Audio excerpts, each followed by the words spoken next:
जाजपुर जिले में बढ़िबार लगी झाड़ाबांति आक्रांतों संख्या। जाजपुर रोड मेडिकल 15 रु ऊर्ध्व झाड़ाबांति आक्रांत चिकित्सित होती। एने स्वास्थ्य विभाग पक्ष रोगी चूड़ा कदली बंटन व्यवस्था कराई। आज ए व्यतिक्रम होता देखा मिली। खाद्य जोगाण टेंडर नहीं व्यक्ति रोगी मानू चूड़ा सह कंचा कदली देथिबा अभियोग होइछि। एहाकु किछि रोगी संपर्क बारण करने सह मेडिकल कर्तृपक्ष दृष्टि आकर्षण करथिले।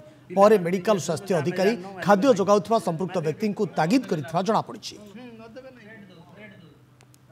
डायट जे दिए तार ब्रेड क्षीर दौला लोक मान चूड़ा कदली चीनी दिए आगुरी तो ठीक दिए कौन हठात पाचिला कदली न देखी कंचा कदली देता तागिद करने द्वारा से कहे बजार टोटाली पाचिला कदली मिलूनी से डाकी आज तागिद कर कहुई तार कौन कौन मेनू करने पूरा डिटेल्स जन दिखाई जदि या न शुण दृढ़ कार्यानुष्ठान ग्रहण करा।